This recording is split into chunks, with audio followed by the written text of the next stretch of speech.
সুপ্রিয় শিক্ষার্থী বন্ধুরা, আশা করি তোমরা ভালো আছো।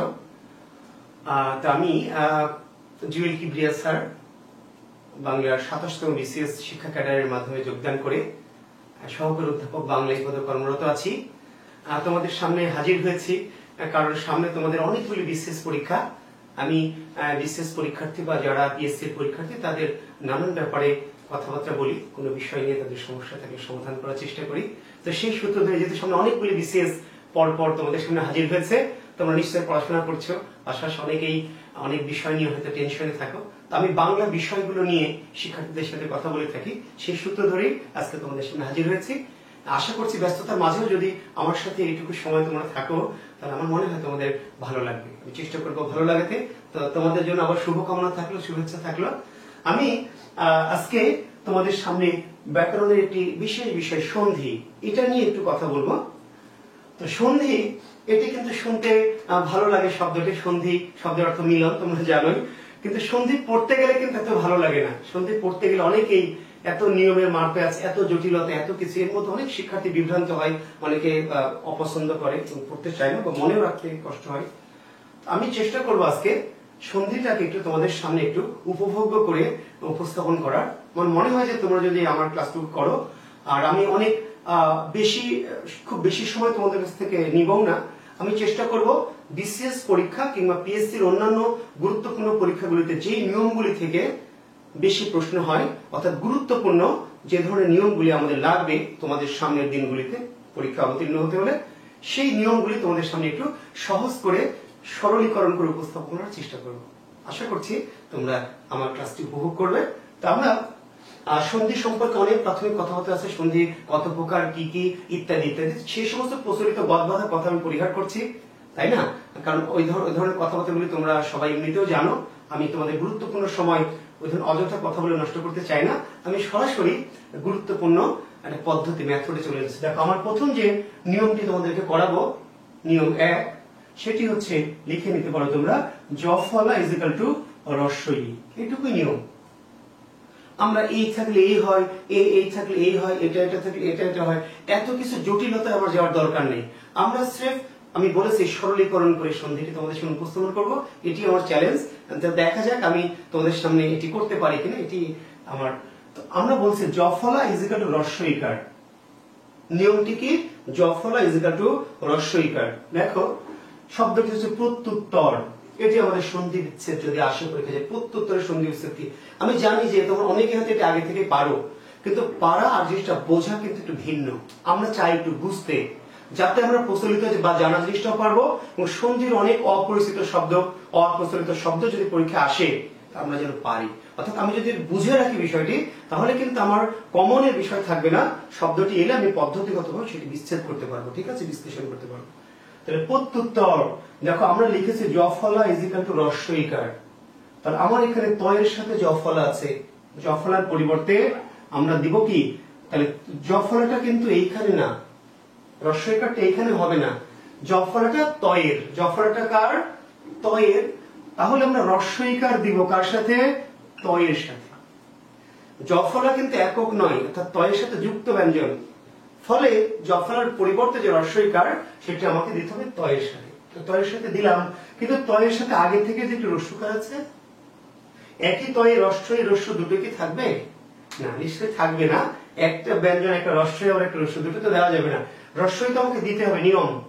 আগের যে কার বা আগের যে স্বরটি থাকবে এর সাথে যুক্ত কার, সেই কারটি পিছনের যে অংশটুকু থাকলো তয় তয় র, এর সামনে বর্ণ হয়ে চলে যাবে। এই রস্যকারটি এখানে গিয়ে কি? বর্ণ হয়ে যাবে, বর্ণ। তাহলে আমি যদি এটাকে একটু পরিষ্কার করে লিখি, তাহলে জিনিসটা দাঁড়াবে এমন যে প্রতি যোগ্যে রস্যটা বর্ণ হয়ে গেল, তাহলে উত্তর। আচ্ছা, আরেকটু দেখো, ইত্যাদি। এটি আমি জানি তোমাদের জানা আছে কি হবে উত্তর, কিন্তু উত্তরটা জানা থাকলে পদ্ধতি দেখো। কিংবা আমরা যদি অন্য শব্দে যাই, অভ্যাস, একটু কম প্রচলিত শব্দ সন্ধির বইয়ে থাকে, অভ্যাস। জফলা কার সাথে আছে? ভয়ের সাথে। তাহলে ভয়ের সাথে জফলার পরিবর্তে আমরা কি করব? রস্বইকার দিলাম। এখন এই যে আগে থেকে একটা কার ছিল, ভয়ে বা জফলার সাথে একটা কার ছিল, এই কারটা এখানে থাকবে, কিন্তু কার হিসাবে না, কি হিসাবে? বর্ণ হিসাবে। অর্থাৎ এই যে ভ বা জফলার সাথে যে কার, সেই কারটি এই পারে না থেকে পিছনে চলে যাবে, কিন্তু কার হিসাবে না, কি হিসাবে, বর্ণ। তাহলে অভিযোগ আকারটা কি হবে, আকারটা আ হয়ে যাবে, আ। আর দন্ত শব্দ ছিল আগে থেকে। দেখো শব্দটি অভ্যুত্থান, তাহলে জফলা ভয়ের সাথে, আমরা ভয়ের সাথে কি করবো, রস্বইকার করবো তো। তাহলে এই যে রস্যকার কি এখানে থাকবে, রস্যকারটা কি হবে, এইখানে সে বর্ণ হয়ে যাবে। তো বর্ণ যদি হয় তাহলে অভিযোগ কি লিখতে হবে, উত্থান, অভিযোগ কি, এই যে উত্থান রস্য। অত্যাচার, তাহলে এবার তোমরা করতে পারবে আশা করছি। তো জফলা যুক্ত শব্দ কি এগুলি না আরো আছে, অনেক আছে, অনেক। তো কত আছে তোমার জানার দরকার নেই, তুমি শুধু যদি আসে জফলা যুক্ত শব্দ, তাহলে আমাদের যে মেথডটি এটা ফলো করবে। আমরা যদি একটু এই পাশে যাই, দেখো এটি কিন্তু কোন একটা অতি সম্প্রতি কোন একটা পিএসসি পরীক্ষায় ব্যর্থ এই সন্ধি বিচ্ছেদ কি, খেয়াল করো শিক্ষার্থী বন্ধুরা। তাহলে জফলাটা কার সাথে, বয়ের সাথে, আমরা কি করবো, রস্বইকার করব। জফলাটা বয়ের সাথে ছিল না, আমরা রস্বইকার করলাম। এখন এখানে কি অন্য কোন কার ছিল আগে থেকে, আমরা বলেছি অন্য কোন কার যদি থাকে তাহলে সেটা পাশে গিয়ে কি হবে, বর্ণ পরিণত হবে। কিন্তু এখানে তো অন্য কোন কার নেই, তাহলে বোঝেন কোন কার নেই, তার মানে একটা অ আছে। যে ব্যঞ্জনে কোন কার নেই বা আগে থেকে ছিল না, সেখানে ধরে নিতে হয় যে মনে মনে একটা কি অ, বয়ের সাথে একটা অ ছিল, এই অটা কি হবে এবার এখানে গিয়ে বর্ণ হয়ে যাবে। তাহলে কি দাঁড়াবে, অ আর থয় রে, তাহলে অর্থ। যদ্যপি, জফলাকার দয়ের সাথে, তাহলে জফলাটা উঠে গিয়ে রস্বইকার হলো। এখানে কি দয়ের সাথে কোনো কার আছে বা ছিল, মনে হচ্ছে ছিল না, কিন্তু আগে থেকে একটা কার, দয়ের দ, অ, প্রত্যেকটি ব্যঞ্জনে কিন্তু একটা করে অ থাকে। এই অটা এখানে যুক্ত হতে হলে কি হবে, অপি, কি হবে, অপি। প্রত্যুষ, তো এই যে জফলা তয়ের সাথে, জফলা কার সাথে, তয়ের সাথে, তো তয়ের সাথে জফলাটা আমি রস্বইকার করলাম। এখন এখানে কিন্তু দীর্ঘকার আছে, তো তাহলে আরো সহজ, দীর্ঘকার যদি থাকেই তাহলে আমি তো তয়ের সাথে রস্ব আর দীর্ঘ দুটো রাখবো না, রস্বইটা আমি দিয়েছি, আর দীর্ঘটা কি করব, দীর্ঘটা এই পাশে গিয়ে কি হবে, বর্ণে পরিণত হবে। এখন দেখা গেল যে পরীক্ষায় থাকবে প্রতিযোগুষ। এখন শিক্ষার্থী কিন্তু মুখস্থ করেছে প্রত্যুষ, না প্রতিযোগুষ, প্রতিযোগুষ, না প্রত্যুষ, প্রতিযোগুষ। যখন প্রতিযোগুষ এভাবে থাকবে কয়ে, তো সে বুঝতে পেরেছে উত্তরটা প্রতিযোগুষ। কিন্তু দেখা গেল এটি কিন্তু উত্তর দিলে ভুল হয়ে যাবে। কেন, কারণ আসলে প্রতি তো ঠিকই আছে, কিন্তু উষ, কোন উষ, এই যে দীর্ঘকার। কেন দীর্ঘকার, দীর্ঘকার এই জন্য যে এই যে এটা দীর্ঘ, তো দীর্ঘ যখন ওই পাশে যাবে দীর্ঘ হবে। যদি রস্য থাকতো তাহলে রস্যও হতো, যদি আকার থাকতো আ হতো, অকার থাকলে কি অ হবে। তার মানে এখানে দীর্ঘ থাকার জন্য কিন্তু এটা দীর্ঘ হবে, রস্য হবে না। আবার যখন আমরা অভ্যুত্থান করলাম তখন আবার কিন্তু দীর্ঘ হবে না, কারণ ওখানে রস্য ছিল, তাহলে রস্য হবে, তাই না। যখন আমরা ধরেন ব্যতিক্রম করছি, ব্যতিক্রম এর সন্ধি বিচ্ছেদ আসবে, ব্যতিক্রম এর সঠিক সন্ধি বিচ্ছেদ নিচে কোনটি, তাহলে লক্ষ্য করো শিক্ষার্থী বন্ধুরা, এই যে দেখো জফলাটা আছে কার সাথে আছে, বয়ের সাথে। জফলা কার সাথে, বয়ের সাথে, তাহলে আমরা জফলাটাকে কি করছি, রস্বইকার করছি, করলাম। এখন বয়ে কি অন্য কোনো কার আছে, নাই, নাই মানে বয়ের সাথে একটা অ আছে। তাহলে আমরা এই যে তিক্রম আছে পিছনে, এই তিক্রমের পূর্বে একটা কি করব, ওই অটাকে এখানে নিয়ে আসবো, তাহলে বিযোগ অতিক্রম।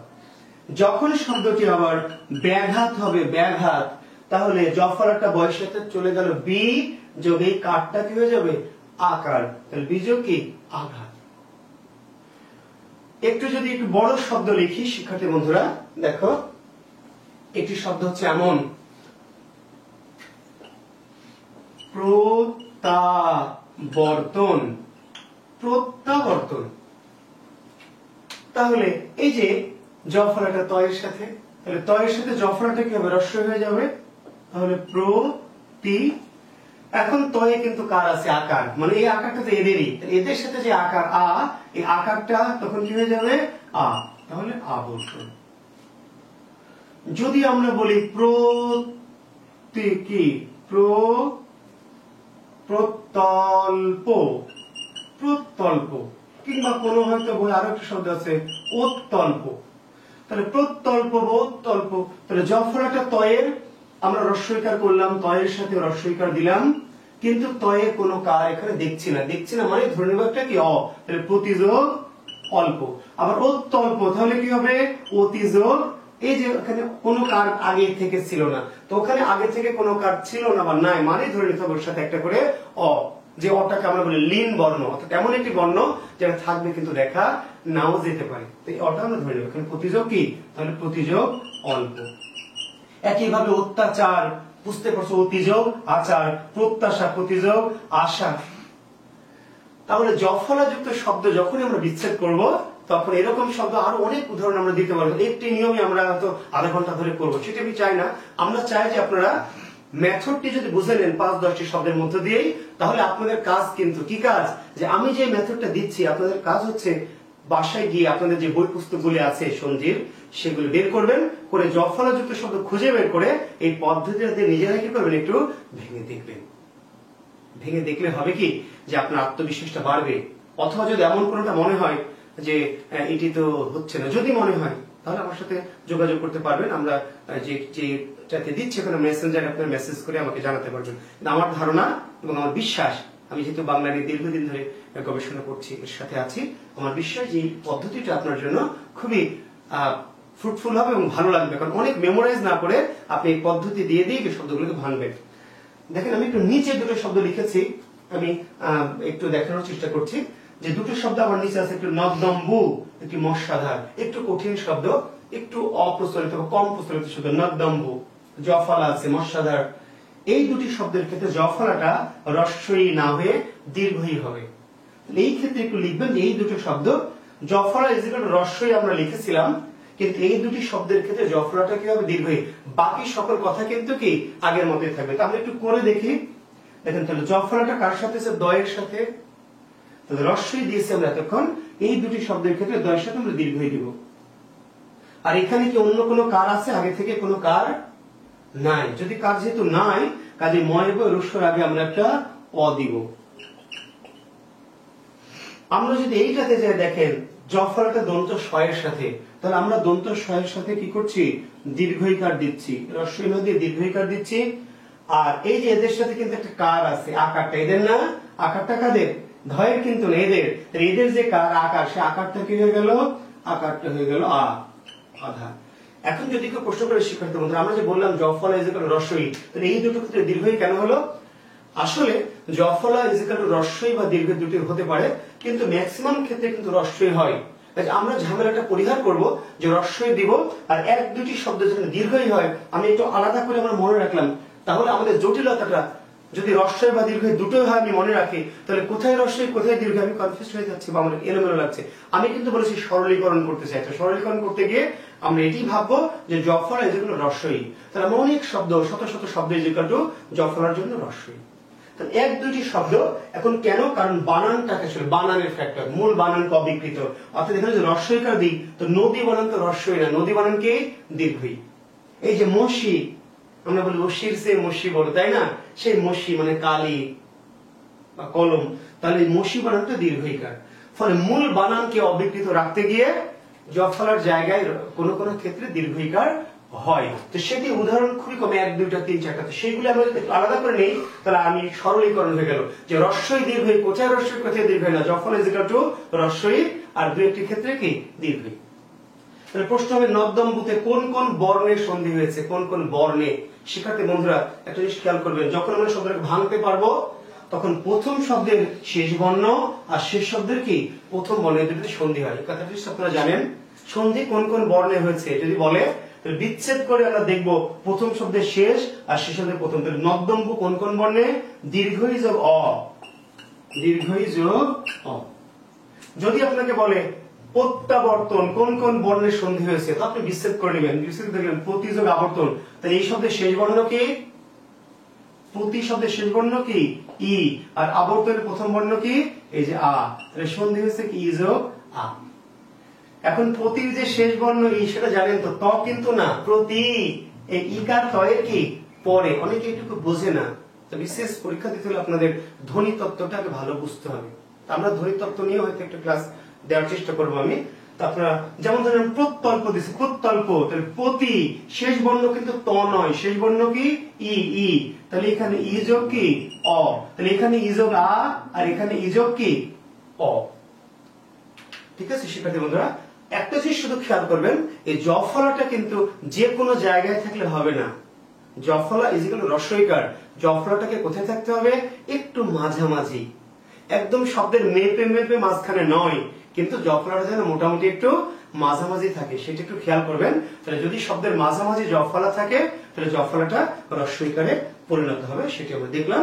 আর দুই একটি ক্ষেত্রে জ ফলাটা রস্বই না হয়ে দীর্ঘই হবে, কিন্তু মেথডটা বা বাকি নিয়মগুলো কি একই রকমের। আমরা আরেকটি জিনিস আপনাদের দেখাবো, এই নিয়মটি কিন্তু খুবই গুরুত্বপূর্ণ। বিসিএস, প্রাইমারি, ব্যাংক, নিবন্ধন সহ যত রকম পরীক্ষা সে পিএসসির, সেখানে দেখবেন ব্যর্থ বা প্রত্যাবর্তন কিংবা যদ্যপি কিংবা গত্যন্তর বা প্রত্যুষ, এই টাইপের শব্দগুলো কিন্তু নানান পরীক্ষায় এসছে, পিএসসির প্রশ্নগুলো ফলো করে দিতে। আমরা এবার আরেকটি নিয়ম আপনাদের করাতে চাচ্ছি, সেই নিয়মটির নাম হচ্ছে ব ফলা ইজিক্যাল টু রস্য। এটি অনেকের কাছে জটিল, কিন্তু আমি আবার বলেছি যে আমার উদ্দেশ্য হচ্ছে আপনাদের কাছে সন্ধি নামক এই ভয়ানক ভীতিকর বিষয়টাকে একটু সরলীকরণ, দুর্বোধ্য জিনিসটাকে একটু সহজ করে উপস্থাপন করতে চাই, সেটি আপনারা একটু ফলো করে নেওয়া। তাহলে আমরা লিখছি, এবার আগের নিয়মটা লিখেছিলাম জ ফলা ইজিক্যাল টু রস্যই, এবার লিখছি ব ফলা ইজিক্যাল টু কি রস্য উ। দেখেন একটি শব্দ হচ্ছে অনিত, একটি শব্দ হলো অন্বেষণ, একটি শব্দ হচ্ছে পশ্চধম, একটি শব্দ হলো পশ্চাচার, একটি শব্দ হলো স্বাগত, একটি শব্দ হলো তন্নি, একটি শব্দ ধরেন মনন্তর, একটি শব্দ হচ্ছে অন্যয় ইত্যাদি। আমরা ধরে নিচ্ছি, কারণ আপনাকে 100টা উদাহরণ ভেঙে বুঝতে হবে না, আপনাকে আসলে দুটো উদাহরণ দিয়ে বোঝানো যাবে। আপনার কাজ হচ্ছে, আমার কাজ হচ্ছে যে আপনাকে দুটো বা তিনটা বা 5টা 10টা উদাহরণ দিয়ে জিনিসটাকে মেথডটাও ধরিয়ে দেওয়া, আর আপনার কাজ হচ্ছে রুমে গিয়ে এই ধরনের যে চিহ্নযুক্ত শব্দ সেগুলোকে আপনি খুঁজে বের করে কি করবেন, অর্থাৎ এই মেথডের শব্দগুলোকে আপনি বের করবেন, আরো কিছু বের করে আমার এই মেথডটা দিয়ে দিয়ে ভেঙে দেখবেন যে আসলে আমার কথাগুলি কি মিলছে কিনা, বা আসলে আমার কথা সত্যতা আছে কিনা, সেটা চেক করবেন। যদি আপনি বুঝতে পারেন যে সত্যতা আছে, তাহলে আপনার আর এই সন্ধি নিয়ে কোনো সমস্যা বা ঝামেলাটা থাকবে না। তো আমরা একটু এবার যাই পদ্ধতিতে, একটু আপনাকে বোঝানোর চেষ্টা করি। আসলে আগের নিয়মটার মতোই, আগের যে নিয়মটি করালাম একই রকম। ওখানে বললাম জ ফলা ইজিক্যাল টু রস্যই, তাহলে জ ফলা কারোর সাথে ছিল, ব ফলাও কিন্তু একা থাকবে না, ফলা কখনো একা থাকে না, তাহলে ফলাটা কারোর সাথে কি যুক্ত আছে, এখানে একটু লক্ষ্য করেন শিক্ষার্থী বন্ধুরা, ফলাটা ব ফলাটা নয়ের সাথে যুক্ত আছে, আছে না? তাহলে আমরা বলেছি যে ব ফল ইজিক্যাল টু রস্য, তাহলে এই ব ফলার পরিবর্তে কি রস্য, রস্য দিলাম, কিন্তু নয়ের সাথে যে আগে থেকে ইকার আছে, তো একই নয়ে একটা ইকার আর একটা উকার, দুটোই কি থাকবে না। তাহলে আমরা ব ফলার জন্য রস্যকার দিব, এটা আমাদের নিয়ম, দিতেই হবে। আগের যে কারটি থাকবে সেটি কি হবে, ওই যে আগে যা হয়েছিল গত নিয়মটাতে, এই আগের কারটি পরের যেটুকু অংশ থাকলো তার সামনে বর্ণ হয়ে যাবে। তাহলে আমার এই যে কার, এই কারটি এই যে পিছনে আমি এই পর্যন্ত রেখে এই তয়ের পূর্বে কি করব, ওইটাকে আমি বর্ণ, অর্থাৎ কারটা এসে বর্ণ হয়ে যাবে। তাহলে অনুযোগ কি ইত, অনুযোগ ইত। অন্বেষণ, এটা কমন পড়বে আপনাদের, অনেকে মেমোরাইজ করেছেন অনুযোগ এশান, কিন্তু কেন হচ্ছে দেখেন, খুব সিম্পল, অর্থাৎ নয়ের সাথে ব আছে, এটাকে আপনি রস্যকার করবেন, তাহলে অনু। একারটা কি হবে, এখানে তো থাকতে পারবে না, কারণ একই নয়ের সাথে উকার আর একার না, তাহলে একারটা পিছনে শন আছে, এই শনের পূর্বে কি হবে, এ হয়ে যাবে। পশ্চধম, একটু আনকমন, একটু অপরিচিত শব্দ, দেখেন এই ছয়ের সাথে ব ফলা রস্য উকার, তাহলে এখানে আমরা ছয়ের সাথে রস্য উকার দিলাম, এখানে এখন কোনো কার নেই। আমরা বলেছিলাম যে কার থাকলে পাশে বর্ণ হয়ে যাবে, কিন্তু এখানে কোনো কার আমরা দেখছি না, ছয় বয়ের সাথে কার নেই, মানে বুঝে নিতে হবে ওখানে একটা অ, যেই ব্যঞ্জনে কোনো কার নেই, যুক্ত নেই, তাহলে ওখানে একটা অকার আছে, অটাকে আমরা পিছনে দিয়ে দেব, কার নেই মানে অ ধরে নিতে। পশ্চাচার, তাহলে এখানে ছয়ের সাথে ব আছে, হয়ে গেল কি পশু, এখন এখানে কার আছে না নাই, এর সাথে কিন্তু কার আছে, আকার, তাহলে আকারটা কি হবে? আ হবে। এখন যদি বলে পশ্চাৎ শব্দে কোন কোন বর্ণের সন্ধি হয়েছে, তাহলে তার উত্তর হচ্ছে পশুর শেষ বর্ণ হচ্ছে উ, আর আচারের প্রথম শব্দের শেষ বর্ণ আর শেষ শব্দের কি প্রথম বর্ণ, তাহলে সন্ধিটা হলো উযোগ কি আ, উযোগ আ, উযোগ আ। এবং এটি কোন সন্ধি, তার উত্তর এখানে বেড়ে গেছে, দুটো স্বর মানে স্বর। কোন সন্ধি? যদি বিচ্ছেদ আমরা করতে পারি, খুবই সিম্পল, প্রশ্ন নানান ভাবে আসবে, কোন সন্ধি, কোন কোন বর্ণে, কোন পদ্ধতিতে, আপনাকে কিছুই করতে হবে না। সন্ধিতে যত রকমের প্রশ্ন আসুক, যত রকম পেঁচিয়ে প্রশ্ন হোক, আপনাকে আসলে জানতে হবে শব্দটা বিচ্ছেদ, আর বিচ্ছেদটা যদি আপনি শুদ্ধ করতে পারেন, তাহলে বাকি যত প্রশ্ন আসবে সব আপনি বিচ্ছেদ থেকে উত্তর দিয়ে দিবেন। এবং বিচ্ছেদ থেকে উত্তর দিতে হলে আপনাকে জানতে হবে যে ভাঙার পরে প্রথম শব্দের শেষ বর্ণ এবং শেষ শব্দের কি প্রথম বর্ণ দুটো আপনি দেখবেন। এই যে উযোগ, তাহলে দুটোই স্বর, স্বর সন্ধি। দুটো স্বর হলে কেবল স্বর, যদি ব্যঞ্জন স্বর হয় তাহলে ব্যঞ্জন, স্বর যে কোনো একটি ব্যঞ্জন এলে কি সেটি ব্যঞ্জন, দুটো স্বর হলে শুধু স্বর। ওকে, দেখেন স্বাগত, তাহলে এই যে ব আছে স্বরের সাথে, তাহলে সু যোগ কি বলেন, সুযোগ কি, বয়ের শয়ে বয়ের সাথে কার আছে না, আকার, তাহলে সুযোগ কি আগত। এই যে তো নেই, ব আছে নয়ের সাথে, খুব মজার সন্ধি বিচ্ছেদ, ব নয়ের সাথে আছে, তাহলে আমরা নয়ের সাথে রস্যকার করলাম। এখন এখানে একটা কার ছিল, এইদের সাথে কার, দীর্ঘই কার, তাহলে দীর্ঘই হয়ে গেল। আমরা বলেছিলাম পিছনের অংশের সামনে বসবে, কিন্তু পিছনের অংশে তার কিছু নাই, তো না থাকলে কি আমরা নতুন করে যুক্ত করে দেবো না, না থাকলে আমাদের কিছু করার নাই, তাহলে সির্ফ এটি আমাদের থেকে যাবে, তনুযোগ দীর্ঘই। অর্থাৎ এই কারটি পিছনের অংশের সামনে বসার কথা ছিল, কিন্তু পিছনে কোনো অংশ আর নাই, তাহলে এটাই থেকে যাবে। মন্বন্তর, তাহলে এই যে বয়ের সাথে আমরা রস্যকার করব মনু, আর এইখানে আমাদের কোনো কার নাই, কার নাই মানে আমরা ধরে নিব কি একটা অন্তর। এই যে অন্যয়, তাহলে বয়েস নয়ের সাথে ব, তাহলে আমরা ধরে নেব অনু, এখানে কোনো কার নাই শিক্ষার্থী বন্ধুরা, কোনো কার নাই, কোনো কার যদি না থাকে তাহলে আমরা এখানে একটা ধরে নেব কি অ। তাহলে এই যে বফলা যুক্ত শব্দ কিন্তু আমাদের কি আরো অনেক শব্দ হয়তো আমরা খুঁজে পাবো, আপনি পাবেন, তো অনেক যে যাই খুঁজে পান বফলা যুক্ত শব্দ সন্ধির চ্যাপ্টারে যেগুলো খুঁজে পাবেন সেগুলো আপনি আমার এই তালিকার সাথে নিচে যুক্ত করবেন, করে নিজে নিজে কি করবেন, একটু আমার এই মেথডটা দিয়ে ভাঙবেন। যখন ভেঙে দেখবেন যে না এটা হচ্ছে, তাহলে আপনার আত্মবিশ্বাসটা বাড়বে। তখন আপনি যে কোনো শব্দ অপ্রচলিত, দুর্বোধ্য, একটু কঠিন বা কোনো বই নাই এমন শব্দ পরীক্ষক আপনাকে দিয়েছে পরীক্ষায়, কিন্তু আপনি আটকে যাবেন না যদি আপনার এই মেথডগুলি ঠিক মতো আপনি অ্যাপ্লাই করেন। কিন্তু শুধু শুনে রেখে দিলে হবে না, আপনাকে কিন্তু এই যে আমার এই মেথডটাকে দিয়ে প্র্যাকটিস করতে হবে। অন্য আরো নতুন শব্দ, আমি 10টা শব্দ দেখেছি, আপনি খুঁজে আরো 5টা 10টা শব্দ বের করবেন, করে আবার মেথডটা অ্যাপ্লাই করবেন, তাহলে দেখবেন যে আপনার আত্মবিশ্বাস বাড়ছে এবং সন্দেহে আপনার এই ভীতিটা থাকছে না।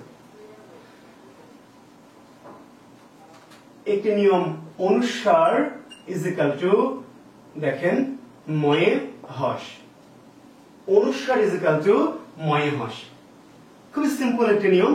সেফ নিয়মটা হচ্ছে অনুসার ইজ ইকুয়াল টু ময়ে হস।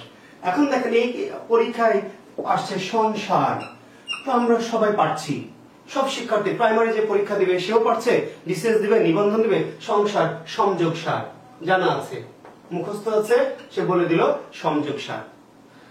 কিন্তু দেখা গেল যখন আসছে আবার প্রিয়ং বদা, তখন অনেক শিক্ষার্থী আবার আটকে যাচ্ছে, কিংবা যখন আসছে সংখ্যা, তখন অনেকে ঠিক মতো উত্তর দিতে হতে পারছে না, কারণ সংসার বা সংবাদ বা সঙ্গীত সংরক্ষণ, ওই যে 9 10 বই বা প্রচলিত বই আছে, হয়তো প্রিয়ং বদা বা সংখ্যাটা নাই। তো আছে বা নাই, আসলে যে আপনাকে জানতে হবে কেন, জ্ঞানের প্রথম শর্ত কেন, তাই না? নিউটনের মাথায় আপেল পড়েছিল, নিউটন যদি খেয়ে নিত, আপেল পেলে কি করবেন, খাবো, খেয়ে নিলে। কিন্তু তাহলে জ্ঞানী মানুষের, ভোগবাদী, পৃথিবীতে মানুষ দুই রকম, ভোগবাদী আর জ্ঞানবাদী। জ্ঞানবাদীর শর্ত হচ্ছে কেন। সাধারণ শিক্ষার্থীরা কি করে, কেন এটা প্রশ্ন করেন এবং জানিও না, সে শুধু বই আছে মুখস্থ করে নিল, তার কাজ শেষ। কিন্তু কেন যদি জেনে আপনি পড়েন, তাহলে আপনার জন্য সামনের পদগুলি কিন্তু সহজ হবে, সুন্দর হবে। তো এই যে বললাম যে কেন, এটা কিন্তু জানি না, আপনারা শুধু দেখেন, শুধু অনুসার ইজ ইকুয়াল টু ময়ে হস। এখন আপনি প্রিয়ং বদা করবেন, তাহলে এখানে আমার করার দরকার নেই, সির্ফ অনুসারের জায়গায় ময়ে হস, শেষ। এই যে সংখ্যা, তাহলে অনুসারের জায়গায় কি ময়ে হস। এই যে আমাকে হয়তো পরীক্ষা দিল সংযম, এই যে হয়তো পরীক্ষা দিল সংশ্লিষ্ট, এই যে তোমাকে পরীক্ষা দিল সংকীর্ণ, তখন এই অনুস্বারযুক্ত শব্দ অনেক আছে, কঠিন, সহজ, ছোট, বড়, মাঝারি, নানান রকমের, প্রচলিত, অপ্রচলিত, দুর্বোধ্য, সুবোধ্য, তাতে আমাদের কিছু যায় আসে না। আসলে আমরা সন্ধি বিচ্ছেদে যদি এরকম শব্দ আসে, তাহলে আমরা স্রেফ কি করবো, অনুস্বারের জায়গায় ময়ে হস দিয়ে দিলাম, অনুস্বারের জায়গায় ময় হস দিয়ে দিলাম, অনুস্বারের জায়গায় ময় হস দিয়ে দিলাম। তাহলে এরকম আরো অনেক উদাহরণ আমাদের আছে। থাকলে আমরা আপনি আরো 50টা উদাহরণ খুঁজে বের করবেন, করে আপনি সেটাকে ভেঙে দেখবেন। এখন সন্ধিতে একটি প্রবলেম আছে, প্রবলেম যেটার জন্য আমরা শিক্ষার্থীরা বেশি বিভ্রান্ত হয়, যে নিয়মগুলো কিন্তু খুবই সিম্পল, কিন্তু দেখা গেল যে হঠাৎ করে এক দুটো শব্দ আছে যাদেরকে আমরা বলছি নিপাতনে সিদ্ধ কিংবা ব্যতিক্রম। এইটাই সন্ধির এই ফ্যাক্টরটা অতিক্রম করতে পারলে নিয়ম কিন্তু কোনো বাধা না, নিয়ম সহজ। কিন্তু কিছু আছে যারা নিয়মটা মানে না সমাজে, তাই না? প্রচলিত একটা নিয়ম, ধরেন আমরা যদি বাইক চালাই, তাহলে আমার কাছে গাড়ির কাগজপত্র থাকতে হবে, ড্রাইভিং লাইসেন্স থাকতে হবে, হেলমেট থাকতে হবে। কিন্তু একজন আছে লোকাল মাস্তান কিংবা ধরেন এলাকার নেতা, তো সে এগুলো মানে না, সে পুলিশ ধরলো, যায় মিয়া আমাকে চেনো তুমি, এলাকা আমার লাগবে, আমি অমুক, তাই না, সেক্রেটারি বা সভাপতি। তো সে কিন্তু বোঝাতে চায় যে তার জন্য এগুলো নিয়ম প্রযোজন, এবং অনেক সময় পুলিশ বাইরে তাকে ধরেও না, কারণ জানে যে এই এলাকার মাস্তান ধরলে আর চড়থাপ্পড় মারবে। কাজে সবার জন্য আইন প্রয়োগ করলে দেখা যায় 2-4 জন আইন কিন্তু প্রয়োগ করছে না। তো আইন সবার জন্য সমান, এটি যেমন ঠিক, ঠিক তেমনি কারো কারোর জন্য কিন্তু কি আইন বিশেষ আছে, বিশেষ। তো ঠিক সন্ধিও যেহেতু আইন, আমি প্রথম একটা কথা বলছি আপনাদের, সন্ধির তো আইন আমরা পড়াচ্ছি, নিয়ম, আইন, ব্যাকরণ কিন্তু সংবিধান ভাষা। তো সংবিধানে সবার জন্য সবকিছু সমান, কিন্তু কেউ কেউ আছে বিশেষ। এই বিশেষগুলি আপনাদের বিপদগামী করবে। তো বিপদগামী যদি না করে, তাহলে আপনি ধরেন অনুস্বার দিয়ে 500 শব্দ তার আপনি মেমোরাইজ করলেন না, বুঝে নিলেন, কিন্তু 2-4-5 শব্দ আছে যারা একটু বিভ্রান্তিকর বা একটু নিয়মের বাইরে, তাহলে আপনাকে সেইগুলো কিন্তু মেমোরাইজ করতে হবে। নিয়মটা বুঝে, পদ্ধতিটা, মেথডটা বুঝে করতে হবে। আর ব্যতিক্রম, এইখানে যেমন একটি শব্দ হচ্ছে সিংহ, অনুস্বার দিয়ে সিংহ, কিন্তু ময় হাস না হয়ে নয় হাস, সিন জগ হ। একইভাবে হিংসা, তাহলে হিন যোগ সা। আরেকটি শব্দ হলো হিংস্র, হিন যোগ স্র। তাহলে ময় হসের পরিবর্তে এই ক্ষেত্রে আমাদের নয় হস। অর্থাৎ এই শব্দগুলি দেখা গেল যে অনুস্বার ইজ ইকুয়াল টু ময় হস, আর কোন কোন ক্ষেত্রে কি অনুস্বারের পরিবর্তে নয় হস। তো আমরা যদি একটু নয় হস যুক্ত শব্দগুলোকে আলাদা করে একটু দেখে নিই, যে এগুলো নয় হস, আর এর বাইরে অনুস্বার থাকলে সেটি কি ময় হস। তাহলে আমাদের জন্য যে জটিলতাটা তৈরি হয় আমরা অ্যাভয়েড করলাম। এইগুলোর জন্য অনুস্বার নয় হস, আর এর বাইরে যে শব্দ, হয়তো এর সাথে আপনি আরো একটু দুটি পেতেও পারেন, আপনি আরো যদি গভীর গবেষণা করেন হয়তো আরো একটু দুটি পেতেও পারেন যেখানে নয় হস, তাহলে আপনি এর সাথে তালিকাটা লাগিয়ে নিলেন। এই তালিকাটা তো 3টে জায়গায় 4-5 শব্দ হলো, কিন্তু এর বাইরে যত শব্দ আপনি পাবেন ম্যাক্সিমামই কি আপনার ময়ে হস। তাহলে আমাদের ঝামেলাটা কিন্তু আমরা পরিহার করতে পারলাম। ঠিক আছে শিক্ষার্থী বন্ধুরা? তো আমরা আরেকটি নিয়মে কি যেতে পারবো না শেষ করে দেব? আরেকটি নিয়ম আপনাদের দেখি, একটি মজার নিয়ম দিয়ে শেষ করতে চাচ্ছি আলোচনাটি। শব্দটি দেখেন, নিয়মটি হলো 3 = 1। 3 = 1। এখন এটি প্রশ্ন হচ্ছে, স্যার 3 = 1 এটা আবার গণিতের নিয়ম, এটা কেমন 3 আবার 1 কেমনে হয়? খুবই জটিল লাগছে, কিন্তু দেখেন 3 = 1 কেমনে 3 = 1? এই যে গ জ ড ড ব, এটা হলো 3 বর্গের 3। বর্গ বোঝেন তো? ক বর্গ, চ বর্গ, ট বর্গ, ত বর্গ, প বর্গ, বর্গ ক খ গ, তাহলে বর্গের 3 = 1। ক চ ট ত এবং কি প। কোন সন্ধি শব্দে যদি গ জ ড দ ব থাকে, তাহলে যখন আমরা বিচ্ছেদ করব সেখানে কি হয়ে যাবে? ক চ ট ত প। যদি আপনার এই মেথডটা বোঝা থাকে, তাহলে অনেক শব্দ আপনার কাছে দেখবেন সহজ হয়ে গেছে। যেমন দেখেন একটি শব্দ হচ্ছে বাঘ গিস, এটি আপনার সন্ধি হচ্ছে বাগিস। এই যে দেখেন মধ্যাংশে গ আছে, তাহলে গ = কি ক, এবং এখানে কিন্তু হস, একটু মনে রাখবেন এটা হস, গয়ে হস, অর্থাৎ গ জ ড র পরিবর্তে ক চ ট ত প, কিন্তু হসটা কিন্তু একটু ফ্যাক্টর, যে নিয়মে হস আছে সেটুকু মাথায় রাখতে হবে। হসের সঙ্গে সন্ধির বিচ্ছেদের সম্পর্ক অত বেশি গুরুত্বপূর্ণ না হলেও কোন সন্ধি সেই ক্ষেত্রে হসগুলো একটু ফ্যাক্টর হিসাবে কাজ করে। তো সেটি আমি যদি পারি কোনোদিন আলোচনা করছি। দেখেন বাগিস, তাহলে গটা কি হচ্ছে ক, খেয়াল করবেন ক, আর এইটা যে এই সাথে যে কার আছে, কারটা কি হবে, বর্ণ হয়ে যাবে। যদি পরীক্ষা তাহলে শিক্ষার্থী বন্ধুরা, তাহলে আমরা যদি এই উদাহরণটাতে আসি, বাগাড়ম্বর, তাহলে আমরা দেখছি যে এখানে গ দেখতে পাচ্ছি, তাহলে গ কি হবে, এই যে ক বা যোগ কি, এই যে গ এর সাথে যে কার, সেটা স্বাভাবিকভাবে এখানে গিয়ে আ রম ব। এখন যদি বলে এটি কোন সন্ধি, কোন সন্ধি প্রশ্ন করতে শুধু সন্ধি বিচ্ছেদ চাইবে তা তো না। তাহলে আমরা দেখবো প্রথম শব্দের শেষ বর্ণ কি ক, আর শেষ শব্দের প্রথম বর্ণ কি আ, তাহলে ক প্লাস আ, তাহলে ব্যঞ্জন প্লাস স্বর, তাহলে ব্যঞ্জন প্লাস স্বর ইজ ইকুয়াল টু কি, ব্যঞ্জন। শুধু দুটো স্বর হলেই স্বরসন্ধি, যখন প্রথম শব্দের শেষ আর শেষ এই দুটোই স্বর, তখন স্বর আর অন্য যা কিছু ঘটবে ব্যঞ্জন। তাহলে আমরা সন্ধি নির্ণয় করতে পারছি কোন কোন বর্ণের সন্ধি। শুধু আমাকে বিচ্ছেদটা যদি আমরা শুদ্ধ করতে পারি, তাহলে অন্য কোনো প্রশ্ন, কোনো পরীক্ষাকে আপনাকে আটকাতে পারবে না, যদি আপনি এই পদ্ধতিগুলি ভালো বোঝেন। আমরা যদি ধরে আসি দিগন্ত, খুব সিম্পল, আপনারা জানেন তো, মুখস্থ আছে দিক যোগন্ত, এই যে গ, তাহলে কি দিক যোগ এই যে গ এর সাথে কোনো কার নাই, তাহলে একটা অ ধরে নিলাম। যদি পরীক্ষা আসে দিগন্ত এসে পরীক্ষা আসবে সুবন্ত, সুবন্ত, তাহলে এই যে ব, এই যে ব ইজ ইকুয়াল টু কি, এই যে প, তাহলে বটা হয়ে গেল প, সু যোগ কি অন্ত। পরীক্ষা আসতে পারে নিজন্ত, নিজন্ত, তাহলে এই যে জ ইজ ইকুয়াল টু কি চ, তাহলে এই যে নিজ যোগ কি, এখানে একটা অ ধরে নিব আমরা অন্ত। পরীক্ষা আসবে তদবধি, তাহলে কি করবে এখানে দ, এই যে দ এর পরিবর্তে কি ত, তাহলে হস দিতে হবে, আমরা বলেছি তত যোগ, এখানে কোনো কার নাই, কি ধরবো আমরা অবধি। শিক্ষার্থী বন্ধু এখন খেয়াল করো, বইয়ে দেখবা যে তয়ে হস দেওয়া নাই, খণ্ডত্ব দেওয়া আছে। মজার বিষয়, তয়ে হস এটা ইজ ইকুয়াল টু কি খণ্ডত্ব, মানে খণ্ডত্বটা কিন্তু বর্ণ না, এই তয়েরই কি একটা রূপ। তো যখন আমরা তয়ের নিচে খণ্ডত্ব দেই, তখন এইটা ইজ ইকুয়াল টু আমাদের কি করতে হয়, খণ্ডত্ব লিখতে হয়। অর্থাৎ এটা হলো ত আর তয়ের হস, এইটা ইজ ইকুয়াল টু খণ্ডত্ব। ফলে আমরা অন্যগুলোতে চয়ে হস দিচ্ছি, পয় হস, কয় হস, এগুলো হস, কিন্তু যখন আমি তয়ে হস দিব, তখন এই তয়ে হস না লিখে এটা পরিবর্তে লিখতে হয় খণ্ডত্ব। তৎযোগ অবধি।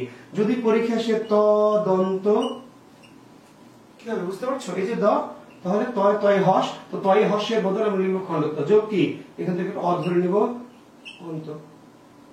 যদি আমাদের আসে স দু পাই, স দু পাই, তাহলে দটা হয়ে যাচ্ছে কি, এই যে তয় হস বা খণ্ডত্ব, তাহলে সৎ যোগ এই যে উকারটা কি হবে, উ হয়ে যাবে। যেখানে কোনো কার নাই বলে আমরা অ নিলাম, আর যেখানে কার আছে তাহলে শত যোগ কি, এই যে উপায়। পরীক্ষা হয়তো আমরা লিখবো এমন একটি শব্দ তদুত্তর, এটি যদি সন্ধি বিচ্ছেদ চাই, তাহলে আমরা কি করবো, যে দ, তাহলে দ এর পরিবর্তে খণ্ডত্ব, তৎ যোগ কি, এই যে উত্তর। তাহলে অনেক শব্দ এমন হয়তো আমরা দেখাতে পারবো, পরীক্ষা হয়তো আসবে এমন স রা নন, এর সন্ধি বিচ্ছেদ কি সরানন। তাহলে এই যে দেখো ড, এই ড এর আরেকটা রূপভেদ, এগুলো আমরা ধ্বনি তত্ত্বের ক্লাসে হয়তো তোমাদেরকে চেষ্টা করব। অর্থাৎ ড আর ড বিন্দু র একই কিন্তু, অর্থাৎ এটি হলো ড, আর এই ড এর সাথে যদি আমরা বিন্দু দিই, কপালে একটা টিপ দিয়ে দিলাম, ঠিক আছে, তাহলে এটা হলো ড শূন্য র। আবার একই ভাবে ঢ, এরই একটা রূপভেদ কি, এই ঢ এর নিচে বিন্দু র। তো এই যে আমরা এখানে সরানন, তাহলে আমরা ধরে নেব ড বা ড শূন্য র ইজ ইকুয়াল টু ট, এটা মানে এটা, এটা মানে এটা। তাহলে এখন আমরা কি লিখবো, তাহলে এটা ট, এটা ইজ ইকুয়াল টু কি হবে ট, তাহলে আমরা লিখলাম শর্ট, আকারটা কি হয়ে গেল আনন। ঠিক আছে, তাহলে আমরা আবার বলছি এরকম শব্দ, আবার বলছি শুধু 10টি নয়, 12টি নয়, 15টি নয়, অন্তত 200-500 শব্দ আছে, যে শব্দগুলিতে আপনি যদি একটু পদ্ধতিটা মনে রাখেন, যে গ জ ড দ ব, এগুলি যদি শব্দের মধ্যে থাকে, সাধারণত বিচ্ছেদের সময় গিয়ে সেগুলি কি হয়, ক চ ট ত প হয়। যেটাকে আমরা মজা করে বলেছি 3 = 1, অর্থাৎ বর্গের 3 নম্বর বর্ণ যদি থাকে, তাহলে বিচ্ছেদের সময় কি হয়, যে বর্গের 1 নম্বর বর্ণে পরিণত হয়। তো এই ভাবে আমরা কিন্তু আমি চেষ্টা করলাম যে কিভাবে আসলে দেখো, অনেক জটিল বিষয়টা যখন মেমোরাইজ করছি তখন জটিল হয়ে যাচ্ছে, মনে থাকছে না, বা অনেক উদাহরণ আমাদের বইয়ে নাই। আপনার কাছে যেহেতু 1টি 2টি 3টি বই আছে, বাট যে পিএসসি পরীক্ষক তার কাছে তো অন্য অনেক বই হয়তো আছে।